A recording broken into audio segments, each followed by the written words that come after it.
On this day in 1564, a baby boy was baptized in Holy Trinity Church, Stratford-upon-Avon. His name was William Shakespeare. On this day in 1803, a shower of meteorites was seen over the skies of the commune of L'Aigle in Normandy. The Enlightenment scientists who previously, up to that point, had not believed they could existed, suddenly took it as proof rocks could fall from the sky. And on this day in 1865, Union cavalrymen chased down and cornered John Wilkes Booth, the assassin of President Abraham Lincoln. And they killed him just outside the barn of a farm in Virginia. On this very day in history, April the 26th, 55 years ago, in Novo Mesto, Slovenia, Melania Knaus was born.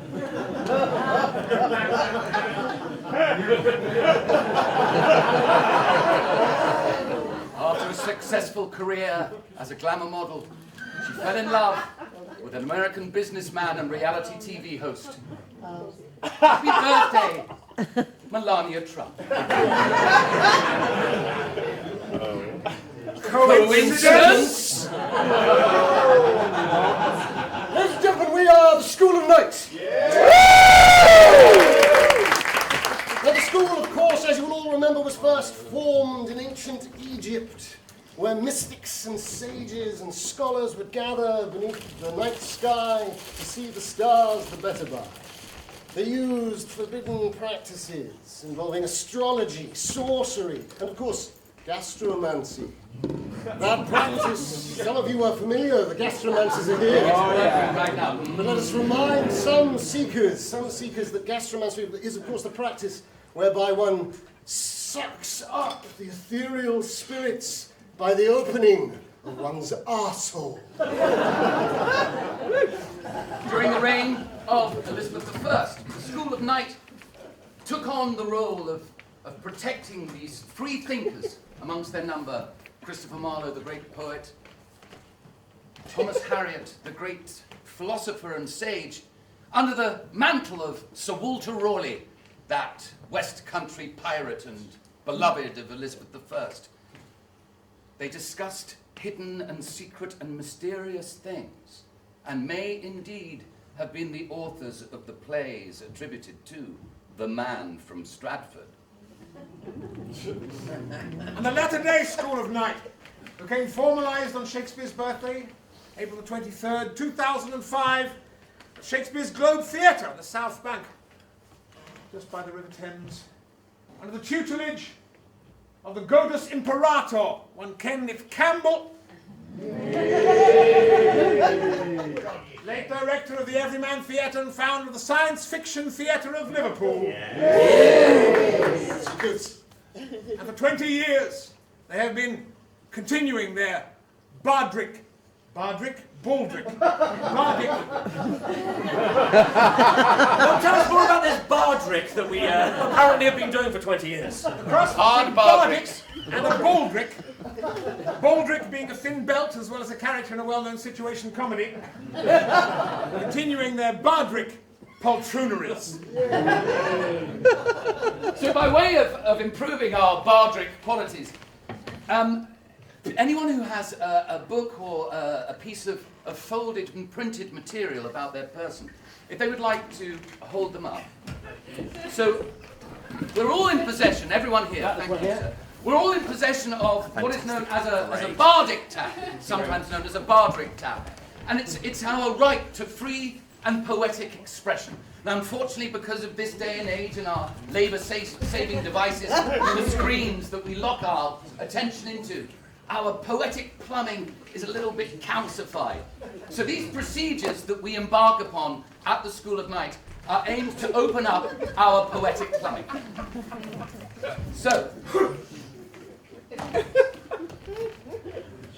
we have... Oh my goodness. Armistead Maupar's Tales of the City, Stephen King's The Batman books, Black Sun by Rebecca Roanhorse, Hypnosis and Communication in Dental Practice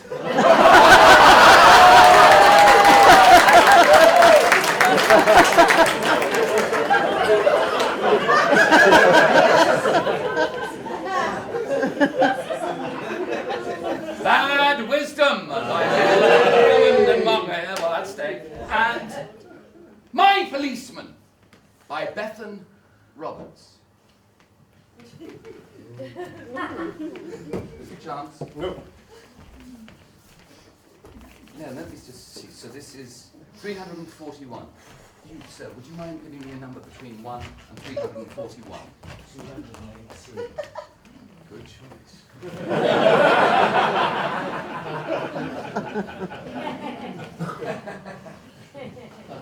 218. This is indeed 218, is it not? It is. It is 218, thank you.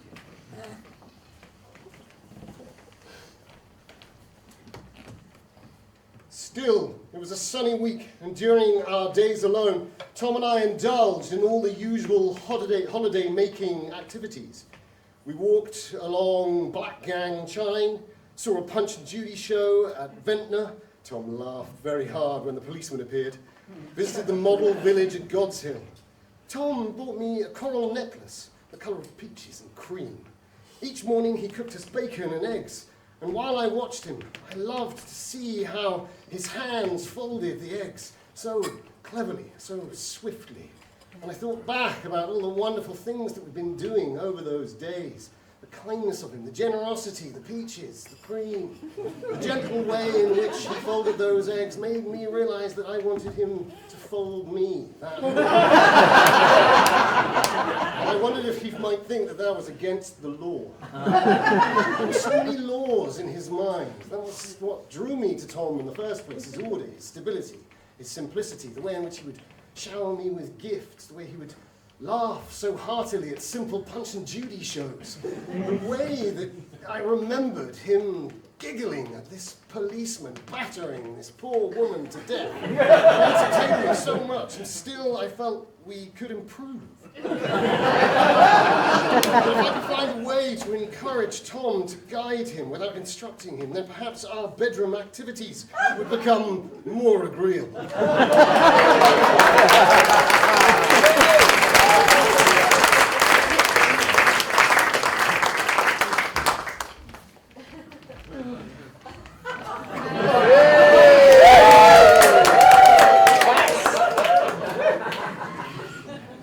Would you open this at random?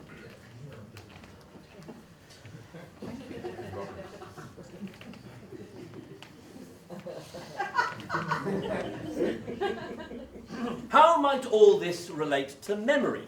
We do not intend in this book to examine in depth the theories and controversies that surround such concepts as repressed and false memories. Readers who wish to study relations between hypnosis and such phenomena are advised to read Hartland's Medical and Dental Hypnosis, pages 201 to 215. However,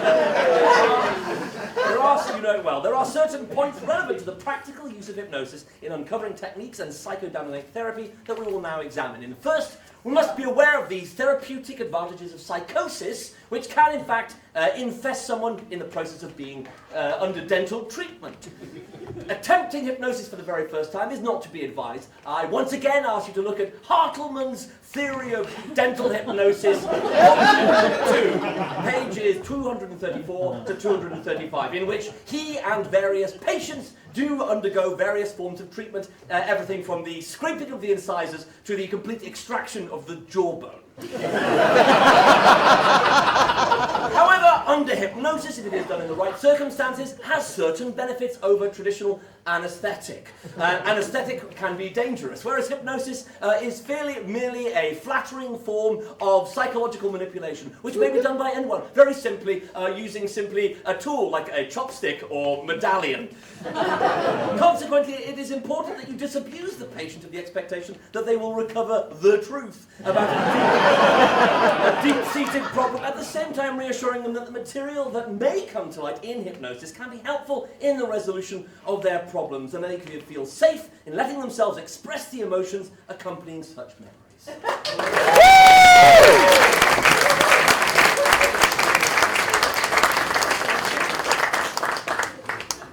Bad wisdom.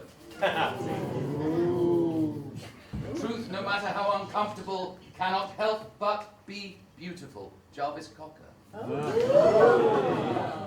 How many letters in Jarvis Cocker's second name? 6. 6. Page 6.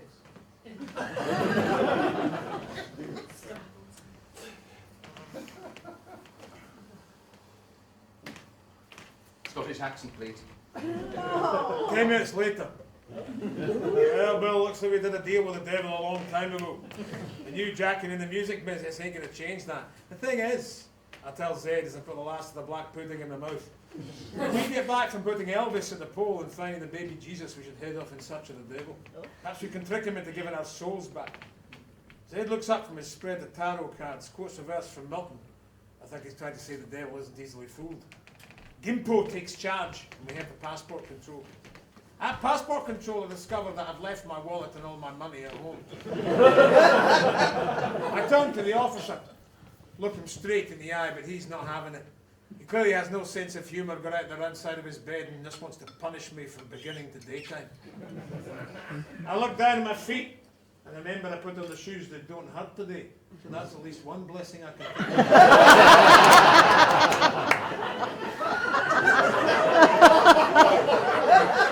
Everyone's looking at me like they're glad they're not me. That thing, what do they call it? Shading friendship. The gentlemen talk about.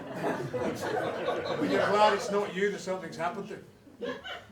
Please, this summoning every ounce of politeness I'm capable of summoning at that particular point. Please just give me a visa or something. I've got to get there, you see. I had a particular read on my tarot deck this morning. Now this was a risk. I knew the amount to be into that kind of thing if you're an airport passport control. But you never know. People have strange ways of hiding things, and this big fella looked like he was certainly hiding quite a bit. His reply surprised me. What card was it, he said. I said, the lead with the hanged man, and then the 7 of cups. Interesting combination, he said.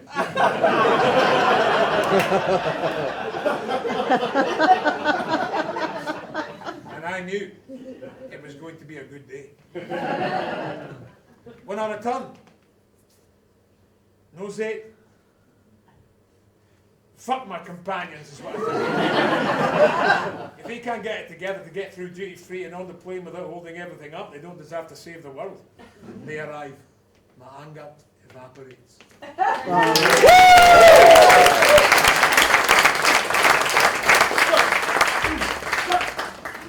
We've sort of been chatting from particular books, now we're going to get a little bit more free form as we work towards ascension and the Shakespearean procedures. The bardic taps are starting to loosen a little bit. You can check yours, it's on the top of the spine and see how it might be doing, because obviously the effects will be osmotic around the room. So what we want now, thinking in a more broad manner, is a theme that's in the zeitgeist, the spirit of the age, you know, something like war or taxes, but not those because I just said them. AI. AI. Who said that? AI. Very good, sir, very good. AI, artificial intelligence, if that's what you want it to stand for. Artificial intelligence. I'm going to ask the three artists here to have a strong attitude towards AI, the principle of AI. What would your attitude to AI be? I, for one, welcome our robot overlords. And your attitude to AI? That it is deeply misunderstood and there is no intelligence actually as yet involved. Excellent. And your attitude to AI? It's just 2 letters from the alphabet.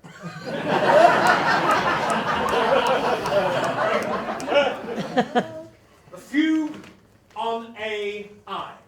Artificial intelligence is nothing of the sort. All that can be said of it, it is a kind of expanded search engine. All you're really doing is taking a huge amount. Yes, they're here already.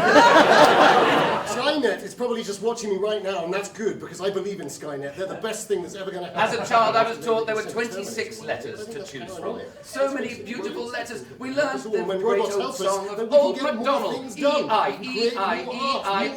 And then Internal research should never be done. There is simply a list of millions of different different people, and those millions of different data points, they're all put together. What it is machine learning. After Machine the learning introduction of is not vowels, really we were introduced source. to consonants. Machine learning is those simply plosives, those letters like those labial fricatives, L, P, V, G, ma, na. And then we realised that we could build words, we could scissor up vowel sounds. Take a rabbit. If you really want to take one pixel at a time, that's all it's really doing. And it's saying, is this pixel a red pixel? And what? Who knows, maybe we'll be able to make robot rabbits out of our love together, because Thoughts are feelings, vowels are emotions. There very much is the difference just between simply the take two. a fez, We for can manipulate example, people put it on by top of a scaring rabbit. them. We can as take humans might A, regard the that first as letter of the a alphabet. unique We thing can to dump do. people But of in course, the middle an of the artificial alphabet, intelligence but just so behind the old, back. I have no idea really what that means. All it would do is it would put fezzes on all the legs of the rabbit because it has So no what if notion Steven of what a Spielberg rabbit is. took It has no over notion Stanley at all. Kubrick's There film? is simply But it no doesn't matter, intelligence because all they are whatsoever building involved. blocks. AI.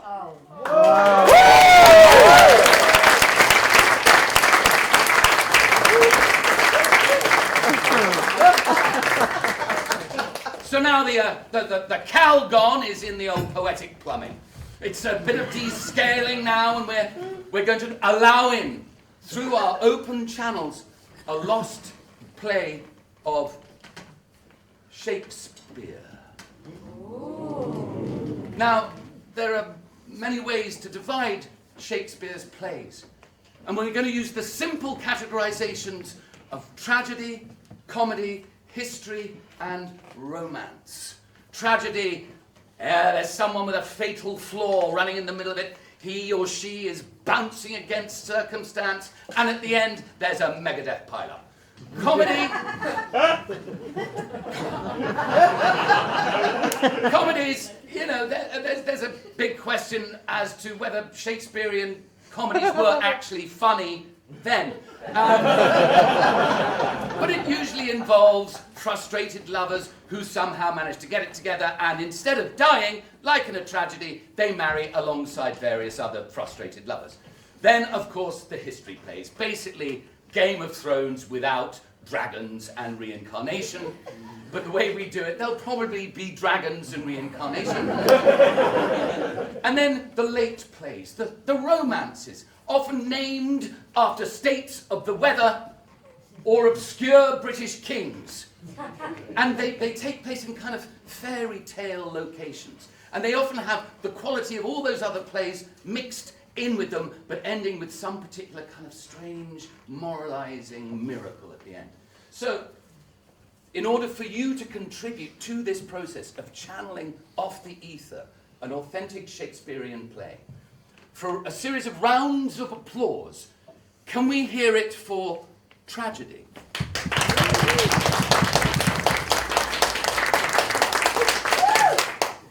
Can we hear it for comedy?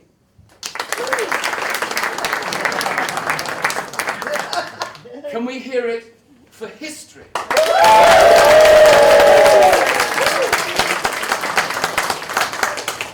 And can we hear it for late play or romance? So I think, okay, history? Late play or romance? Very well, late play or romance. Okay, this is going to get exciting. They're pretty weird.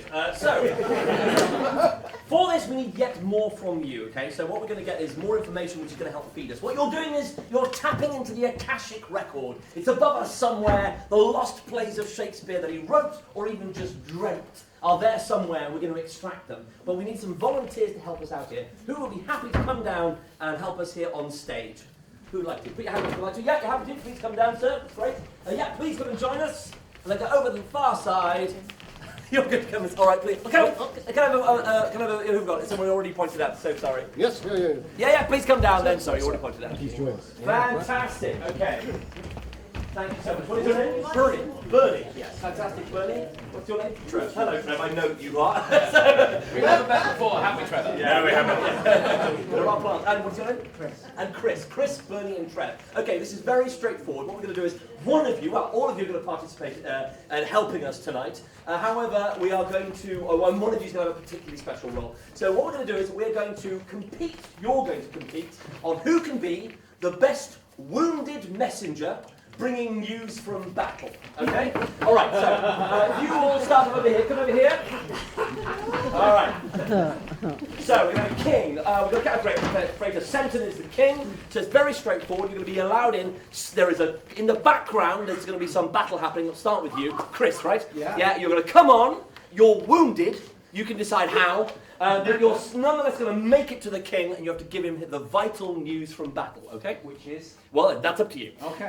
Okay. All right. To improvise. You have to make it up as you go along. I know. Sorry, we're moving away from our scripted section into... So, all right, okay, ready? And Chris, action. Oh, look at it. Look at the knee acting. My liege.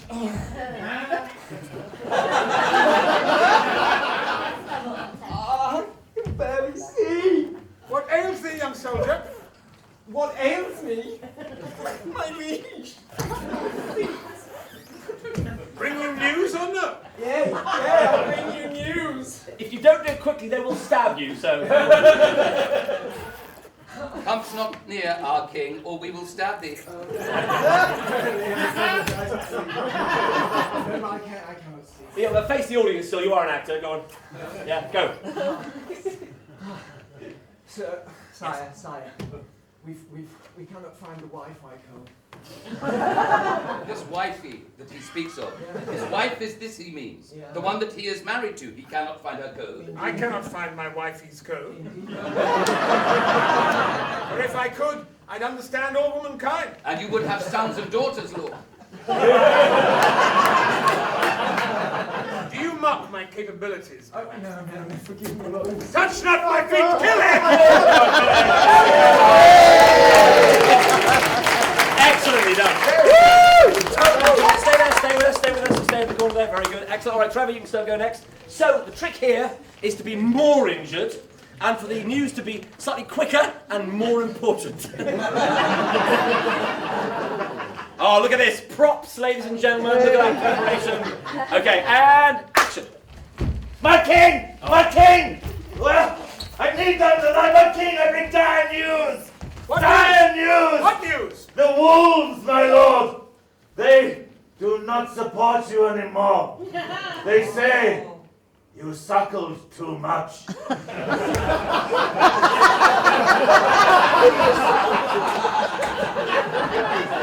and gentlemen, even though he's finished his line, he refuses to give up the stage. How know you of my suckling of the wolf? Thy king, Remus, did say, thy brother told me of it around the campfire, where once you did sup. Can you see where your finger doth point? Nay, Talkst thou to me or to our king? to thy king, allow me to orient upon thee. If thou seest a crown upon my head, it gives thee one small clue I am the king. He hath no eyes, my lord. Do not mock his ailments. True, brother Bertram. But he did utter the words, it was my brother that had thus informed him. Indeed, I come forthwith from his camp. Very good. That is plot. Thank you very much, ladies and gentlemen. Really good news. Thank you very much. Everybody. Okay, so you're going to have to find a way to be more injured and yet more vital. They're doing a very good job so far. Also, remember, you have to be massively respectful of the king. A lot of people are getting very close and up and front and personal with kings. In the past, I would have had you killed much more quickly than this. Okay, so bring respect, injury, and I'm going to give you a drum to start you off. Okay, ready? And... My liege, the battle goes badly.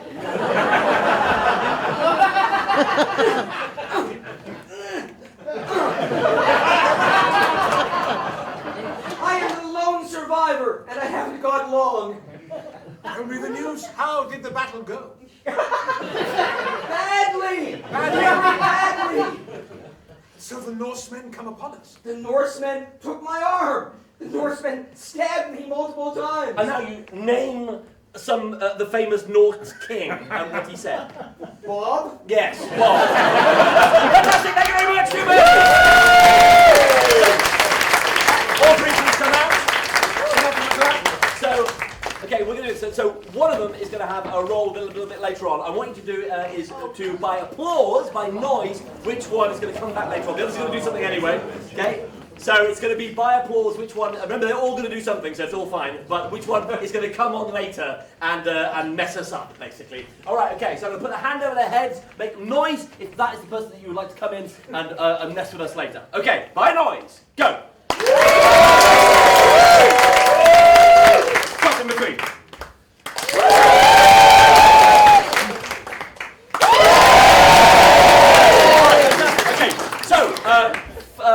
Back to Freighter Cox, in fact. What do you need from us? Well, we need a title. This is a king, and we hear about a brother Remus. So we assume this king is Romulus. Romulus and Remus. Is it Remus or Rebus? Remus? No, that's a Scottish Rebus is detective. Scottish. So Romulus, and we need a subtitle where Romulus. This is for Trevor to give me a... Yes, Trevor, Romulus, what is the subtitle? The suckling dwarf. The suckling dwarf. Dwarfs, of course, are very different in this Yeah. era. You know, they're just of a very particular... It's a different time. It's a different time. So, Romulus, the king of suckling dwarfs? He is known as the suckling dwarf. Romulus, or the suckling dwarf. Thank you. All right, fantastic. Thank you very much, Trevor. Go and take a seat again. And what else would you like to get for this late play? From you, what is the name? If like in the play Cymbeline, the late play of Shakespeare, Cymbeline himself is not the hero of the play. What is the name of the hero or heroine of this play? Don't overthink it. Eustace. Eustace. Mm. Yeah. Could be male, could be female. Eustace, thank you. Fantastic, thank you very much. Please take a seat. Okay, so we're going to be now creating and summoning from the records this late romance, Romulus, the suckling dwarf. Suckling or sucking? Suckling. Suckling, thank you. However, at some point, someone, a messenger, is going to come and deliver incredibly important news which will change the play completely.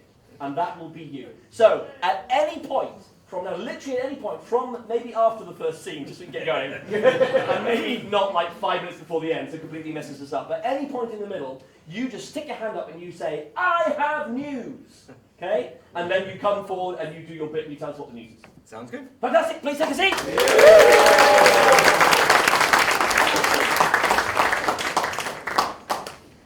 Okay, Mr. Cox, you want to bring us in?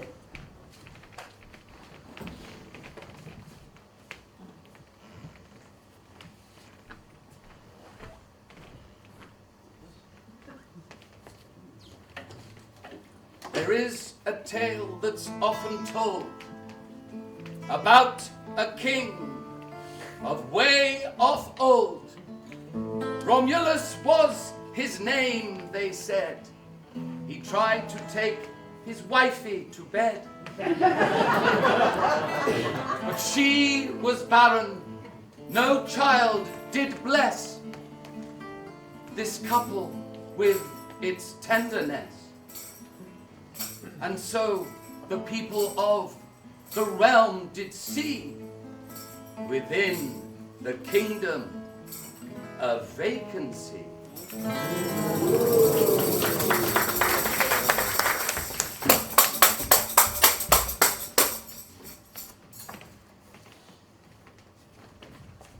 My lord, why hast thou melancholy in thy heart?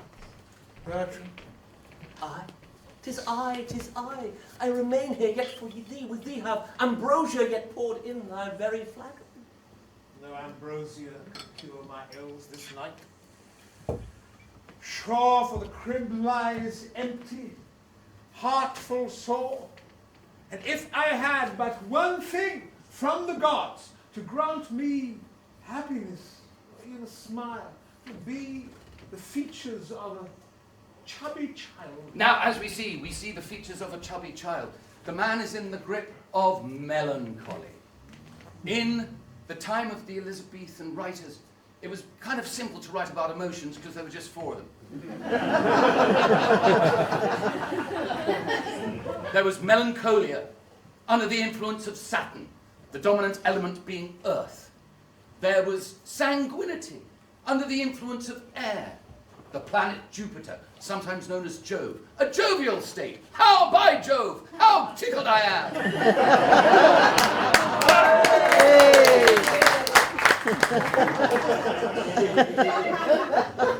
Phlegmatic, under the influence of the moon, the dominant element being water. And then also choleric, under the influence of Mars, the element being fire. And so when a character is working through their humour, they sometimes realise what humour they lack, what humour they have too much of, and during the course of a speech, they try and find a balance of these 4 humours. So we see that the king is stuck in the melancholy humour. Let's see what happens if we tilt him using a few sideways heckles, Rosie. My wife, Brigitte, tried her earthly best. Sanguine! Sure, we had some merry times together. More merry, they were merrier than that. Tumbling together down the hills between sheets, and she would smile and we would laugh. Sure, Sack was running freely through the kingdom. Phlegmatic. Gave it to, oh, my friend. Did he drink? And some were drunk and some were not. Sure. And yes, my lord, thou didst not find her coat. Found not her coat, and what is that? Choleric. She needs no coat. I know, behind my back, there she was, topping of them all. My lord, I cannot hear this. This cannot not be true. For Brigitte herself, she is beloved of the kingdom yet. Even thy brother. The king now refers to this man by his name, using all the different humours. I tell thee, Bertram. I tell thee, Bertram. My dear Bertram. Bertram now.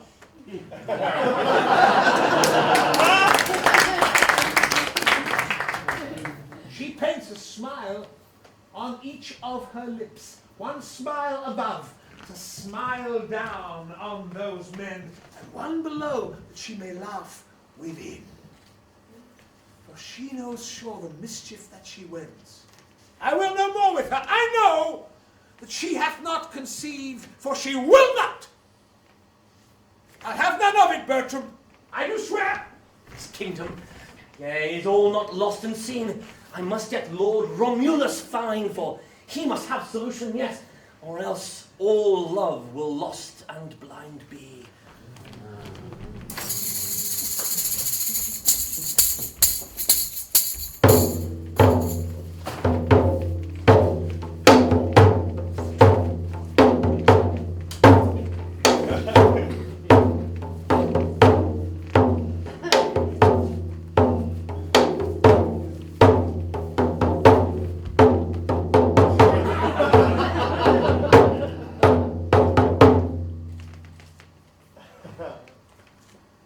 Sister, thou dost fan me so well, my heart doth seem as light as the clouds I look upon.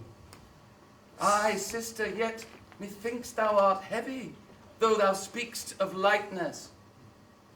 Thou find thyself upon the ground, and though I would thy humour change, you know I love you dearly as the 2 swans of Leda did so love themselves. Now, what you can hear also here, which is quite useful to know, is that Shakespeare really liked to write in iambic pentameter. So just for those who are not unaware of what's going on here, so it is the da-dun, da-dun, da-dun, da-dun, da-dun. Music be the food of love, play on.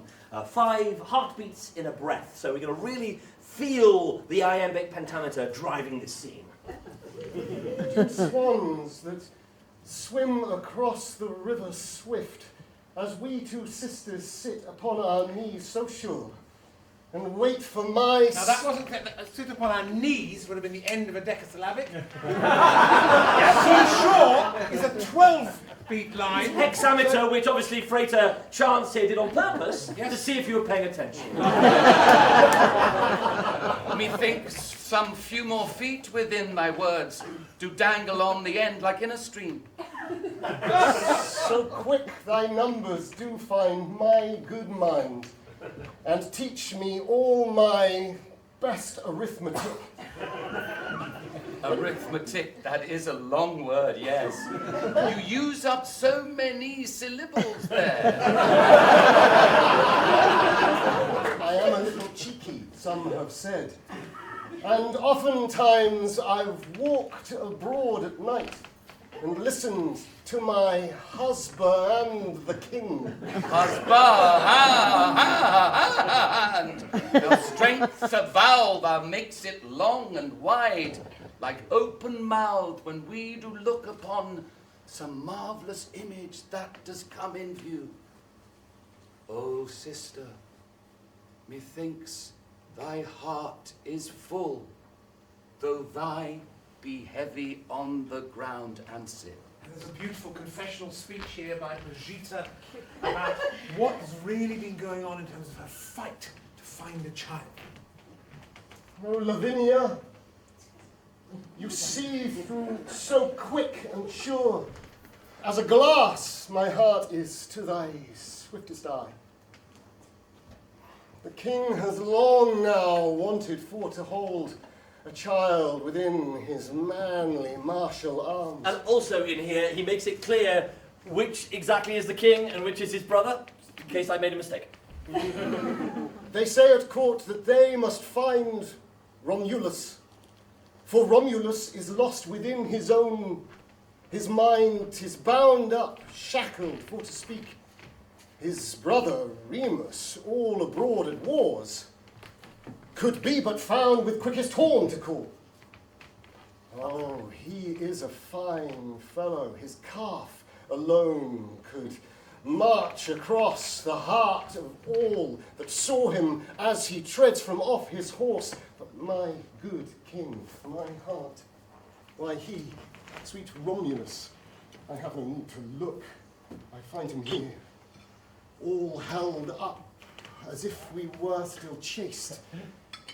Yet how I remember his lips upon my brow, upon my neck, upon thine very own. Yes, upon my very own. This is one of the filthier of Shakespeare's speeches. He continues the remembrance of those tender times that they had together, all over the various parts of the body, many of which have probably only recently been discovered. Though it does hurt me to recall it so, within thine good company I do dare.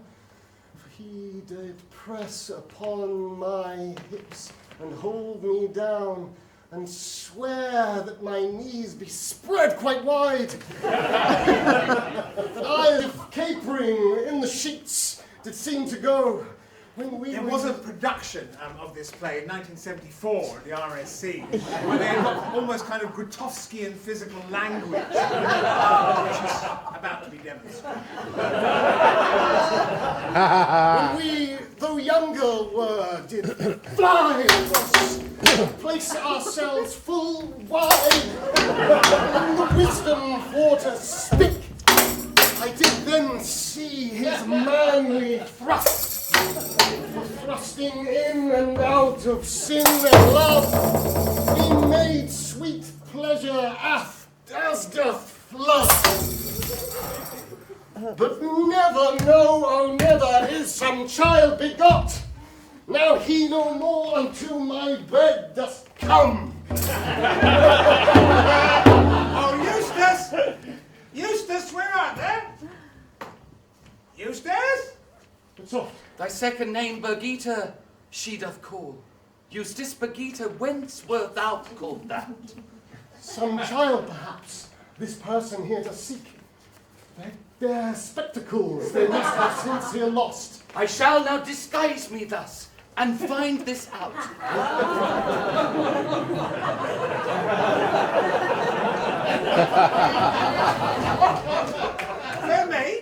Good crone. I look for Eustace. Is she here?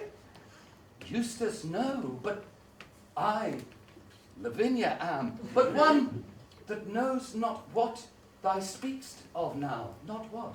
Oh, there was a time, thou knows, when I, as a crone, would wait upon that same queen when she was but a girl. And sure, when thee would cream her thighs when she was a baby, she would be the one who laid herself down, and sure she was a pretty mite. But then I know just how she has lost 3 children of this last season. Come Maytide, she will have had 17 pregnancies. This is all very interesting. But what wouldst thou with us in here? I am but a serving maid that speaks on behalf of my mistress. Oh, there she is, Brigitte Eustachius. A son as great as any has appeared. You have 2 names like Latin flowers do. Oh, sweet my sister, soft. Leave not these words to this poor and old beguiled crone. A thought within my mind has seemed to leap. She thought me Eustace for to speak, and I still with my looks do seem at times within my youthly charm, I think. She talks of many siring hereabouts. Does she mean you and I, us twain? Could she perhaps but think that I could be a child?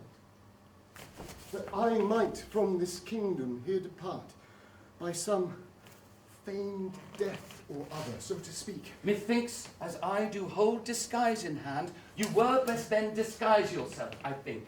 Make thyself like a young boy, a sword upon thy side, a jerkin on thy back, and in thy hand a swishing, swashing, slapping thing. Sure thou was such a playful girl.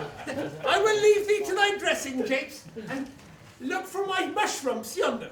Oh, thank thee, crone, with all my heart, full crone, well said.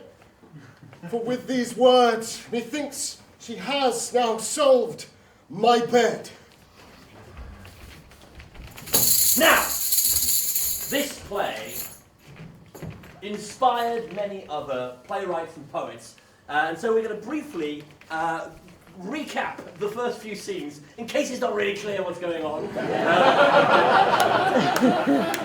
But in the style of the poets and playwrights, so just to kind of summarise where we're at, we obviously have got King Romulus and his brother Remus, who we haven't met yet. Then we have the crone. We have, of course, King Romulus's betrothed, his wife, Brigitte Eustace, or Eustasia, who has yet to provide an heir, and of course Lavinia, the sister, and she's so worried and the king is so angry and so upset by the fact that he hasn't yet got a son, she's considering disguising herself and, or maybe pretending to die and leaving. Okay, is that about right, what we got? Yes? Yeah, excellent, good. Now, can I have a great playwright, please? John Godber. John Godber.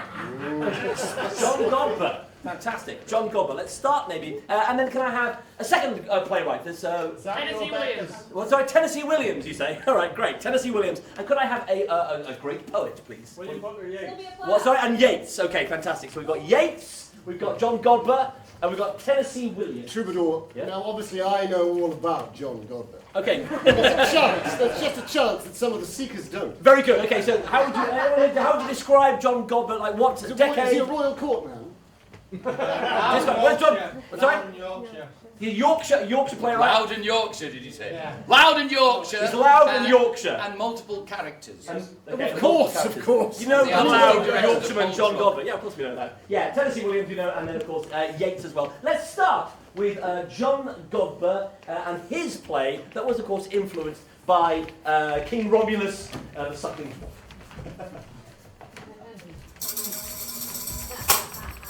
What you doing? I mean, I've been going around left to right like a bastard. What's the point? We've got a kingdom to run here. Romulus, what's wrong with you? Will you leave me alone? I can't leave you alone. You've got a kingdom to watch out for. I'm not giving a shit about my kingdom. What? Oh, children. I know, but you've been trying for, donkey's years now. And I know what she's up to, Bert. What? What's she up to? Not good, that's what she's up to. No! Lifting her skirts to all and sundry as well. My liege, I have news. Now, this is extraordinary because we're doing a recap, so we're actually going through what has already happened, which is now going to change. We've broken through a fourth wall twice. We're in the 16th wall. Go on. Yeah. My liege, I have reason to believe thy wife Brigida hath been unfaithful to you. You got to be specific, so it's helpful. She's doing someone else. What's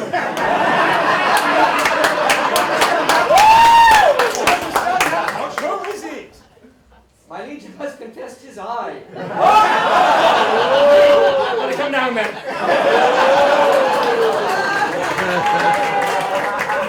This is but Bernie, stable hand, and how can thou say that in front like John Gopper? How can you say that in front of your king, Bernie? You've been boffing the wife of the king? Indeed, I have been boffing the wife. We're doing Yorkshire now, so Yorkshire, your best Yorkshire Let's accent. get him Tennessee with. Oh yeah, good idea. Well, I have heard that your wife has been seeking other men, and I am another man. I have my doubts about that. Let me tell you, I know what my wife has been doing. I know who your wife has been doing. That ain't no secret. You don't know who I am. I know who you are. You best be careful, or else. I'm just saying, it might slip something in you that is less comfortable than a mint julep. I mean no disrespect. Hold on one second. Buddy, Yeah, I'm sorry. will you get me a round revolver? I'll get the revolver from the second floor down on the cabinet on the left here next door. I'll get that for And you. make sure it's loaded. Oh, it'll be loaded, all right. Would you like a drink, sir? I'll have a vodka and tonic. I'll get you have very foreign tastes. Or mead. Mead is good. Mead. Vodka seems more like a good drink for a stout American gentleman. Thank you, my liege. I got old custard there for you. I'm gonna drink this real slow.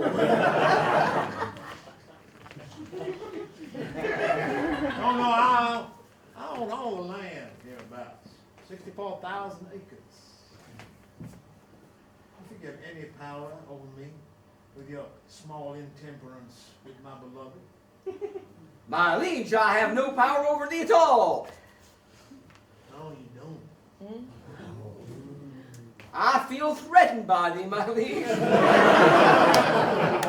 I mean no disrespect. Had I but known thy wife was who she is, I would never have fornicated with her. I was all unawares, my liege. Wait a minute, who did she tell you she was? Another stable woman. My wife is not a stable woman. I know that. Much to my chagrin, I have learned that as well. Now we need to end this scene because it's time. But so the question is, I'm going to let you guys decide. Does he shoot, or I guess stab in the original, the stable hand Bernie, or not? So it's either shoot or not. So by noise, does he shoot? Yeah! Does he not shoot? Yeah! That's really close. Shoot? Yeah! Not shoot? Yeah! I mean, that's incredibly close. Do one of them. You even love her? Love her? Oh, hell no.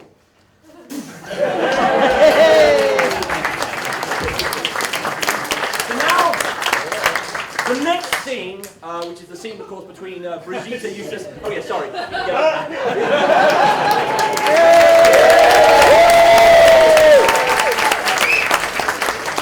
The beautiful scene between Brigitte Eustace and Lavinia, but actually, of course, this inspired Yeats to write an incredible poem, which is inspired by this. So between maybe the two of you, you can continue in the style of Yeats.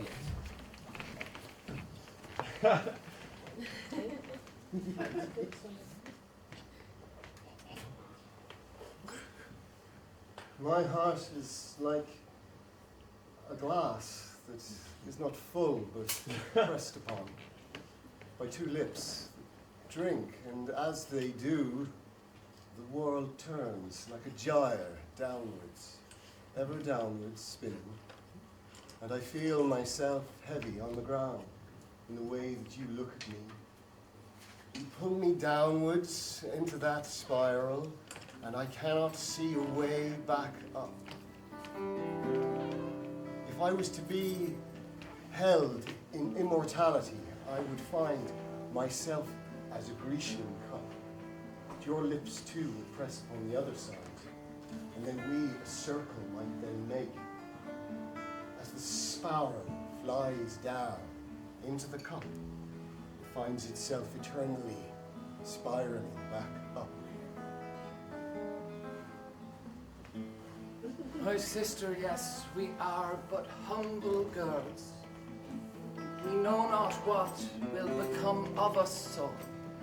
And like the sun that dances on the river there, and lets the fishes go their merry way, they're dancing like a song that sirens sing, but mermaids would a better song resound. You and I since childhood were round Crofter's cottage spinning, and helping old laids and old ladies fill their days with happy harmony. And yet, my sister, I see you so heavy as the leaden weight on a grandfather clock. You've always seen within my heart the glass, and not the blood that pumps there in that sound, that spinning form. Your eyes have always known within me truth, and I with my falsehood cannot hold this centre bound. It will yet fall. The tower of my love will crumble as the kingdom does, if I cannot bear this man a child, a nation yet, beguile him with my fantasies of hope, that we all here may rise up and be one nation and a being best begot. A new love now is waiting to be born, and we will rise up though we be trod down. Those martial men that would reduce our love and make our land a nasty, dirty clod. We will. We will. Daughter. We will. Sick. We A will. daughter. Sick. A daughter. Let us go now, you and I will now about my face espy a disguise I have now to deal this maid. Miss May, that crone, you made that crone, I know.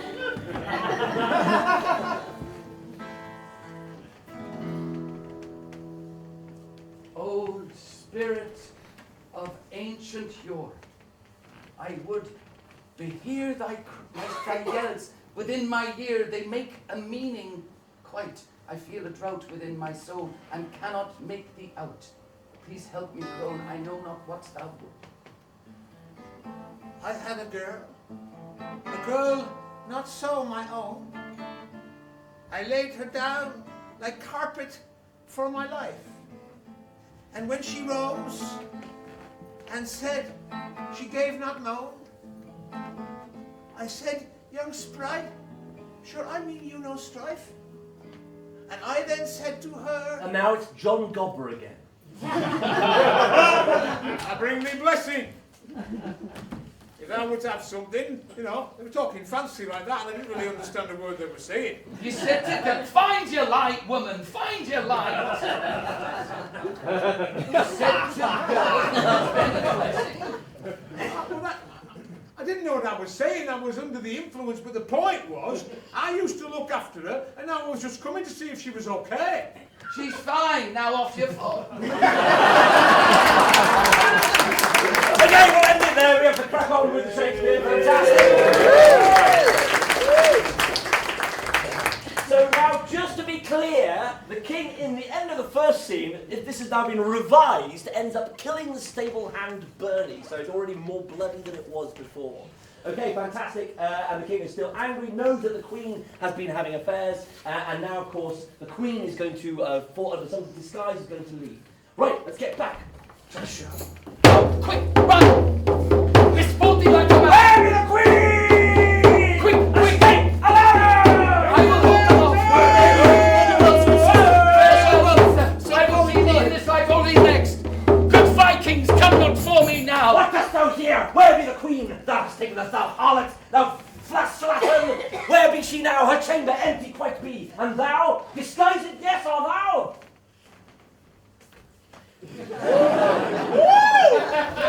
Lavinia, thou must not do this.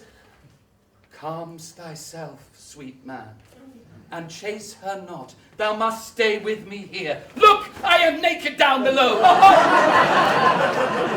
Yet do I not see all the treasures of Egypt there? Through from Sphinx. Yes, this is one of Shakespeare's most feminist passages. his entire opus, when this man is completely disempowered by her female nudity and will then do whatever she wishes him to do. Yet see I now the rivers, yea, of Cairo that do descend, and the cleft twain the pyramid of Giza, through which treasure should I not yet dare to travel. He names 4 other Egyptian monuments.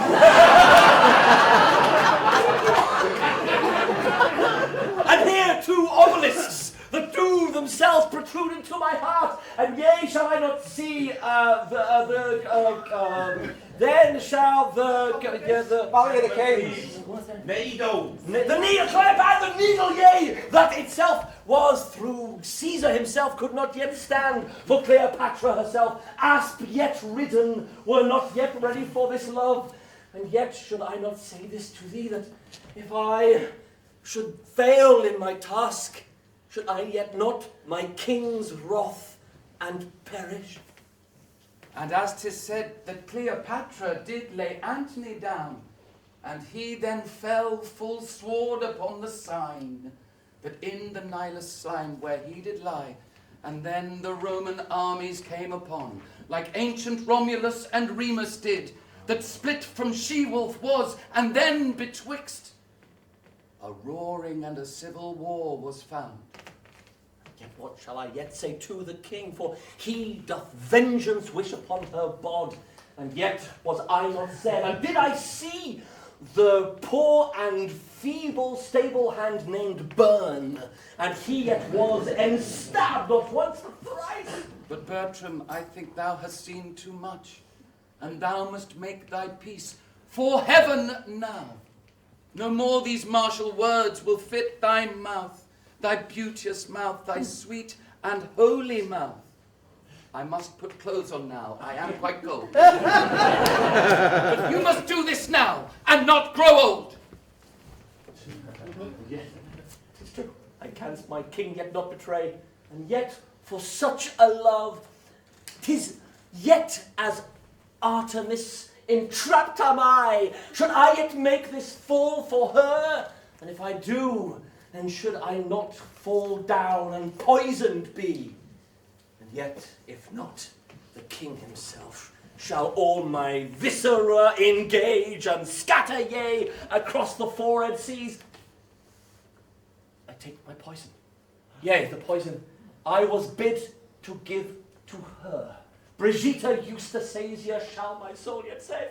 But In his I final speech of Bertram's, he uses a technique we refer to as enantiodromism, the split mind, drawn between one side. Should he obey his king and go and kill her, or should he kill himself because he can't bear to have the knife on his conscience, and he's torn between these 2 sides of his soul? Nay, I must yet all my king at will, and I shall take my bodkin, yes, and bury thus inside that foul and harlot woman. Should I yet do this? Tennessee. I'm not sure if that was the game, but and should I not yet consider my drink and take my own life for this woman, Lavinia, for I have not declared her yet to my love. But I shall finish all that I must start. Yes, I shall destroy the queen herself. But then lose love? I love to lose. No, I must yet poison take. I cannot live a life divided so.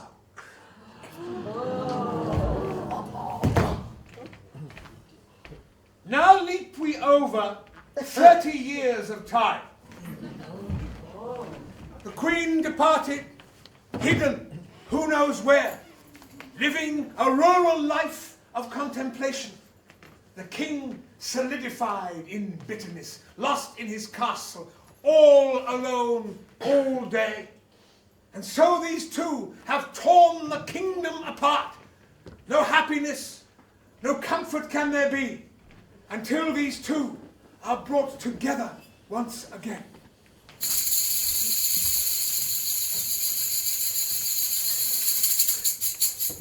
I am a nun. And have been so these 30 years, you see. My love, my Bertram, he did fall quite low. And so I then resigned to give my body and my soul, yea, yes, to God. And every day I pray to God that he, Bertram's soul, will grasp him to his side and bless his life. Now I must about my business and milk the cows. It's a fascinating structure, this scene. It's a scene in which what Shakespeare wrote, it's almost 20th century in its feel. It's actually a series of monologues by the characters, introducing them to us all before they actually interact with each other. And I yet here, in this Arcadian monastery live and dwell.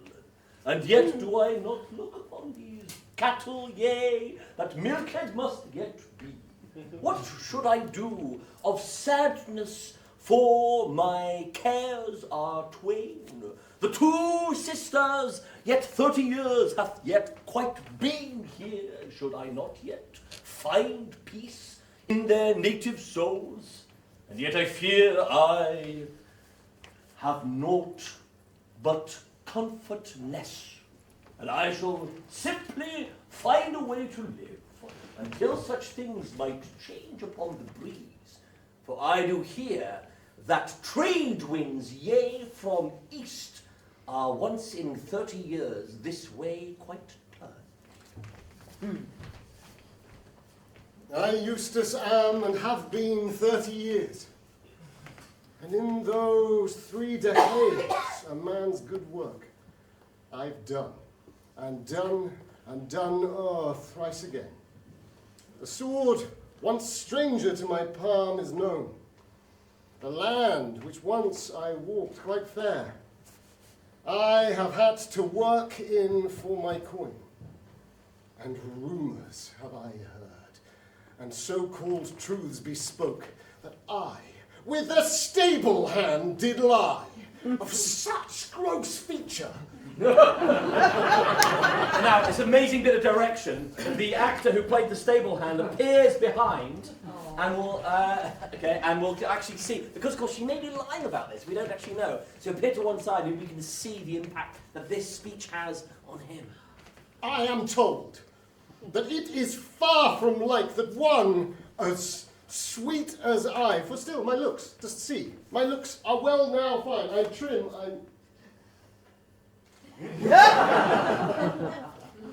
A stranger stands and listens to me talk. What art thou? I am but a stranger. A vision from thy past, perhaps. A memory. Think back. Do you not recognize this visage? Recognize. If you recognize it not, I have other options. I remember.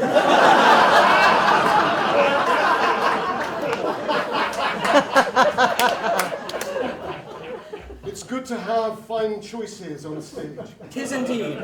The stage of choice is for me now, methinks. Old friend, Yes.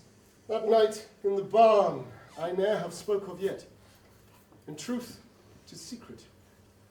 and quite quick, I could here end the nature of my sin. And yet, there was a product of our day. So as he talks to the ghost of the past infidelity, we're now going to do what's called a metaphor simile tap-off. So as I'm going to come to you, I'm going to put your hand on your shoulder. I'm going to point to you. If you don't want to do it, just tell me, and that's fine as well. But give me a noun, and that noun will be used to drive the speech that happens as she contemplates and talks about the offspring that she apparently has had. Oh, goodly shade of that fine burn, I must unfurl my breast to you of greatest truth. The child we had, I feigned 'twas but a sickness.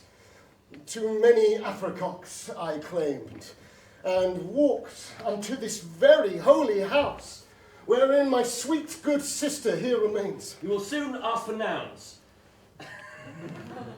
For she, like a Horseshoe. horseshoe, doth curve round time itself, and gallops through the merry years to speak. No better dame there is.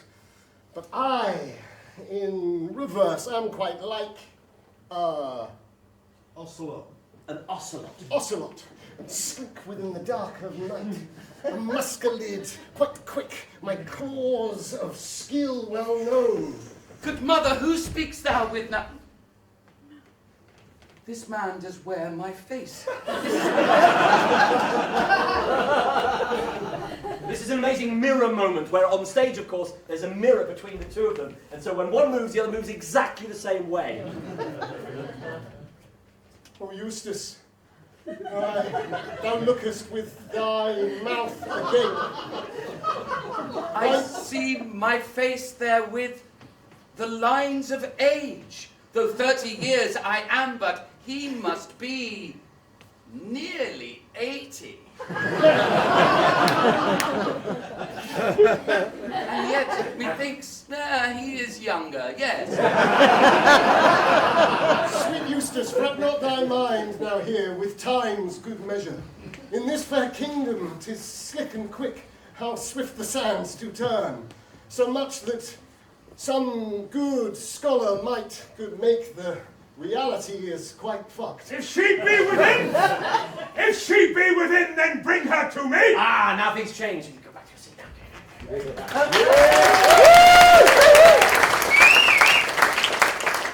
Eustace, Good mother. the hour has come. My sword I must now give to thee. These days... Stand soft! I know. For these 30 years, thou hast here hid thyself in manlike garb, to hide thee from the vengeance that would come. What horrid man is this, mother, that now does mow and make the mouths of war right here? I mow indeed, and moo and mouth at you. Yet my maw will munch and moor away. Munch me no munch, old stripling. Maw me no more, you poor thing. So this is called flighting. Well, it's quibbling and flighting, in fact. Quibbling when they're using little bits of words to taunt each other. We're going to go into full flighting. And flighting is Shakespearean. It's like basically kind of rap battle. It's an off. It's an insult off. It's got a long history. So you're going to hear the flighting as they really get into each other. Who is this whelp that bears the visage of some ancient stable hand of 80 years? And who is this aged cheese that sits like blue-veined Stilton there? Such a bubble rising in the air, like some poor fish has gulped thee to the atmosphere. Like dribbling old man bubbles down his chin and then just wet himself. Sure, thy pigeon, small as any finger, is lying limp between thy thighs, young whelp. And yet, like pet pigeon, will I message bring? Thou art too old for these times, Grandad. Oh, see how the king's eye doth roll within his head. A fit of madness thou wilt call on him. What goes on here inside these walls and yet so holy? My brother Romulus? 'Tis Remus now returned from 30 years of war. What dost thou here inside my monastery, this place of God that yet I did not make? For thou dost know that after our beloved, and yet you took her, was my heart not broke? And then did I not flee these 40 years, and come and set this place of placidity? Sweet mother, thou wast beloved of so many men.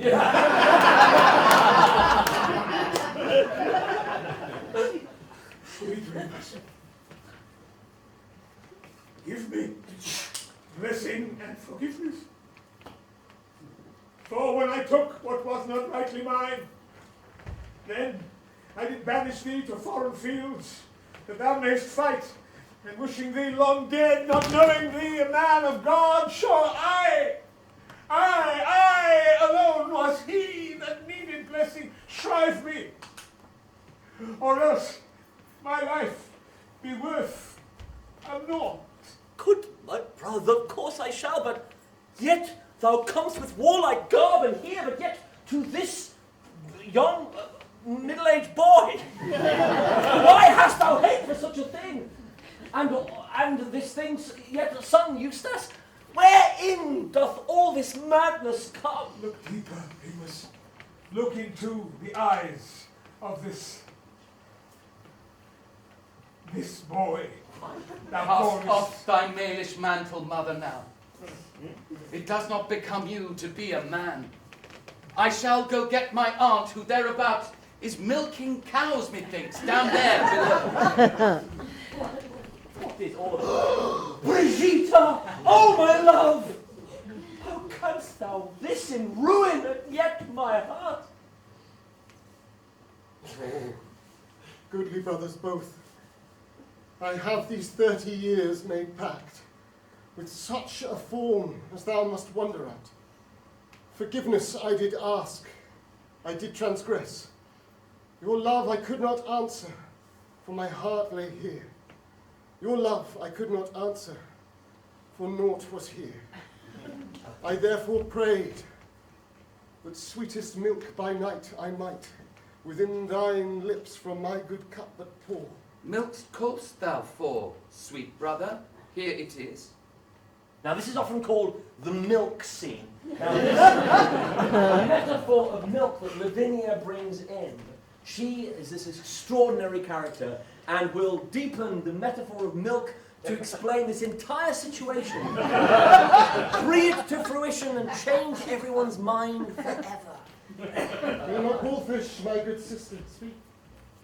Thou hast cast male garb off, and now I think, like mother that would milk her child, you would bestow upon these men such nourishment as she-wolf did to Romulus Remus now.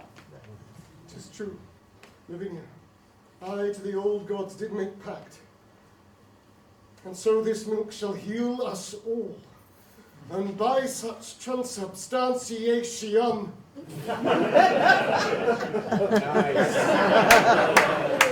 we three, with all our blood and milk to bear, with that fine stable boy a god, did bring to me the wolfish lines of all, and so wheel up in time and all our stage, that Eustace is our truest son, all three. This union that thou wouldst now make thy son, I shall with communion this milch bestow. Yes, he uses the German. Surprisingly, he throws in a few more German words into this speech. So this milch be a wiser kind than me. It's wise, it's white, not red, no, Krasnye. Yes, suddenly we see, it's like Shakespeare has been influenced by T.S. Eliot. All the languages suddenly appear. Eloi, Eloi, Achamaniahan! What is this magic that thou putst within? Thou art blessed. Thou art blessed. They speak the language, yea, of saintedness. What is this? I cast now off this nunnish garb you see, like Liebfraumilch, the white nun that is good. And you railing man with mantle red, sup now of this sweet milk and go to bed. Not the everlasting sleep, no, no. It's not that kind of play, not that one, no. Yet I feel this drowsiness and liquor that takes my brain and moves it yet and west. For what art thou? Thou art not mortal yet. I am but a humble woman. Milch kind can, the carry then I pass now to my sister. Sure, sweet Lavinia, for I see thee now, and thou wast ever good to my fair wife. And thou, best Venus, brother of my heart, Brother of mine. come clasp me to my breast that I may feel thy heart, for thou must take my place, for that is right. Wouldst thou take thy place here? For thou shouldst know, in all this hall, the name yet of the king quite here is Suckling Dwarf. And would thou suckle all the dwarfs that are the souls within, that seek their refuge here? The great ones are the greatest of quite men, and then, as all their souls do shrink, require it then the safety and the succour thou could give. All of us suckle at the god's own teats.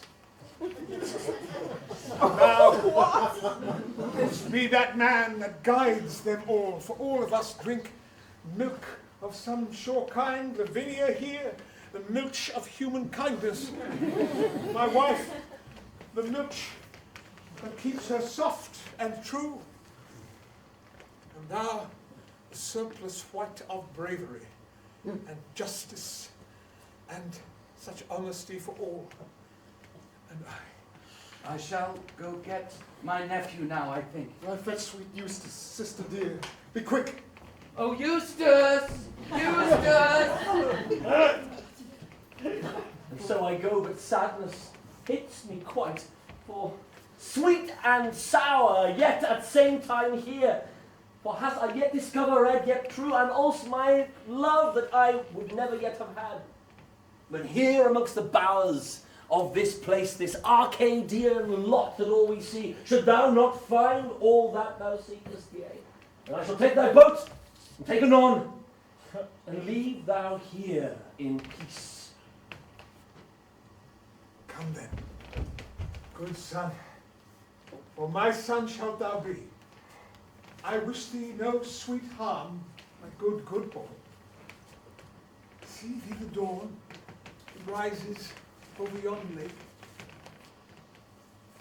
That sun, that light, thy uncle here, shall carve and spread o'er all this kingdom in such years as mine own people who are his indeed will honour now eternities beyond. And this play will end, as some of Shakespeare's did, with a perfectly formed 14-line sonnet. So we do view this wondrous kingdom told. Where giants once did reign, they say, 'tis true. Their crowns, their giant legs, forever old. And all their souls, the colour and the hue. The Romulus, the king, was full of ire. His brother Remus, far out in the wars, did fight. And did they not quite death and reservation higher? Until they saw at last a blinding light. And made them there quite to the godly place. And finding forgiveness from these good dames, Birgitta and her sister, Lavinia, great.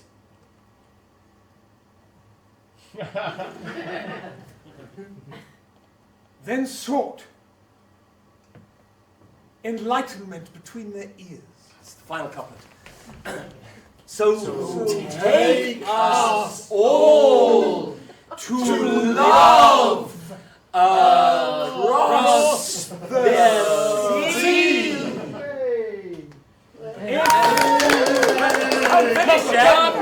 A couplet, Mistress of Darkness. Darkness, do not abandon us. Let's do that one again. Yes, do that again. Final couplet. Couplet, 2 lines.